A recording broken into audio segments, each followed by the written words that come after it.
And a lot of Paul's epistles, he gets on people's cases. You know, the Yeah. Corinthians, the Galatians, and all this. Does he get on anybody's case in Ephesians and Colossians? No, you can't get on anybody's case in the administration of the grace of God. Now, what he had before, grace was in the mix. Right. You know, Noah found grace in the eyes of the Lord. But I'll tell you one thing, the flood was not an administration of grace. It was not an administration of joy. You know, so you can never hide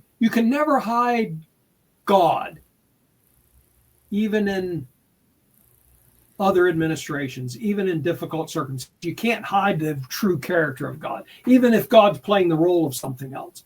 And so I'll submit to you that in Paul's Acts period epistles,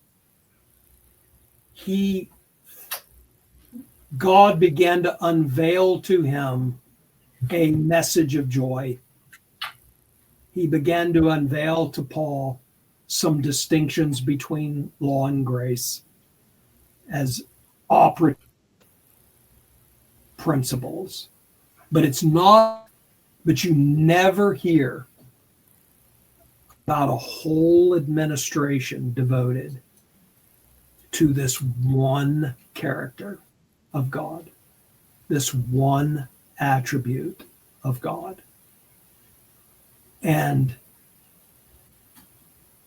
it's the grace of God, a whole administration for it. And so now it rules. It's not a sidebar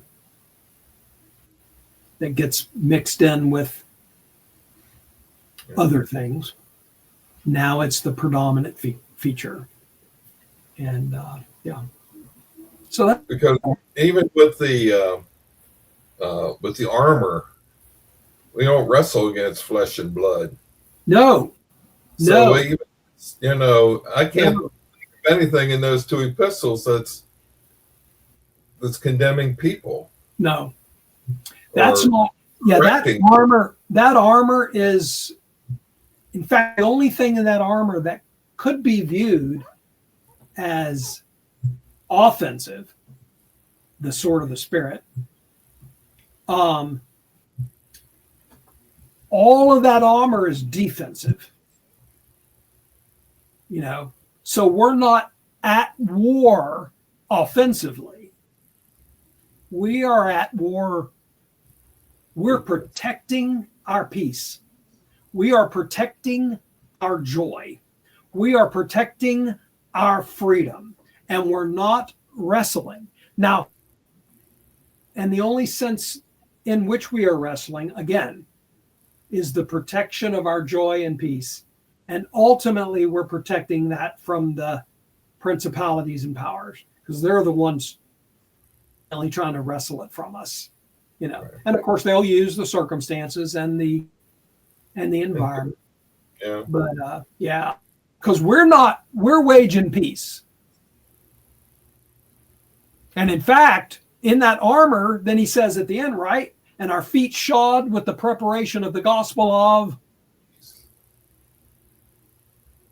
It would sound like if you put on armor, you were getting ready to fight. Instead, you're getting ready to be peaceful. Peace. Wage and peace. I like that, thinking about that we're peace wagers. Yeah. You know, that's what we do. I thought of another one the other day. I wrote it down. I thought we'd talk about it, but I guess we are right now. We're the peace force, like the police force. Except instead of trying to control people and arrest people and manipulate people and get people to follow the letter of the law, we are peace officers in the administration of the joy of God. Oh,